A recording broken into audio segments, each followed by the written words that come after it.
Welcome everyone. This is the commentary for the unused footage from the chase.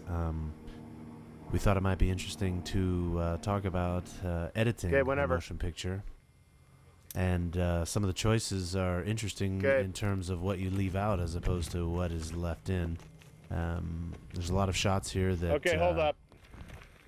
could have been effective. There's no wholesale changes in the storyline that we've left out. More or less, shoot a lot of angles on a particular scene or a set of actions. It's called coverage here in the business. And sometimes you think you might need a lot of angles for a particular action, like this convergence upon the trail of this chase scene. You realize that you don't need that many angles sometimes. So you stick with the original master shot.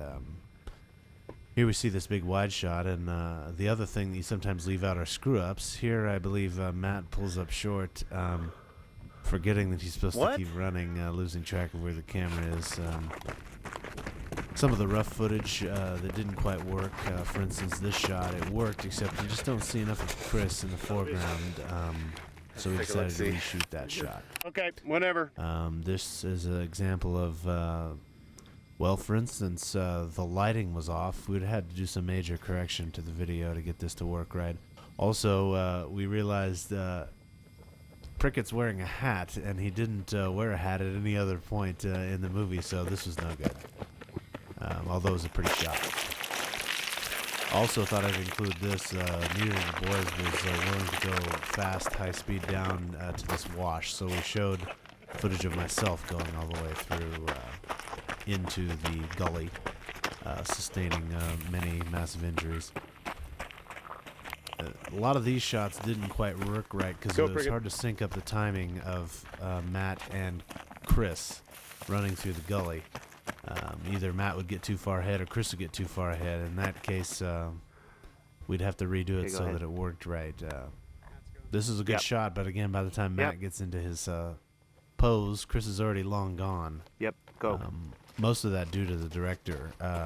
Other times, it's hard to get Matt to go fast enough. And if you heard the commentary for the rest of the movie, you know that he did sustain a high ankle sprain in the first or second shot of the movie. So that kept him from going his usual action star speed. It was a good shot, but it just didn't seem to make it into the film. Of course, there's a lot of weird things you see when you watch the unedited footage, like Matt jumping. That's a no-go. Of course, we're not going to have him jump from that height onto Chris. Brickett's too fast. But we need to have it look like he's going to jump if we're going to cut that into some other footage. Also interesting sometimes to see the amount of time it takes to reset a shot, like you see right here.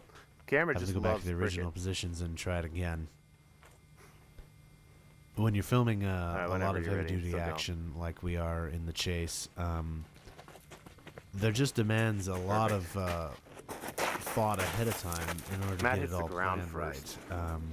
What angles are you going to need to see the parts of the action so that the viewer will not be confused by what's taking place. Try to make it as concise and clear as possible. Just if you just grab especially when you have high-priced talent, there's also like we have in this film. We don't want your stars getting hurt, so you know, you really have to take pains to stage this action correctly. This is a terrific shot. We wanted to use it, but the tripod was there.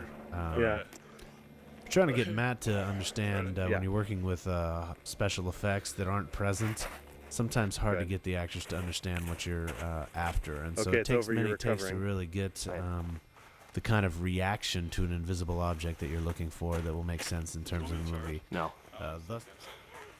You're giving him a laser bolt or something, but then when you're about to do it, you stop and you're like, what? And we'll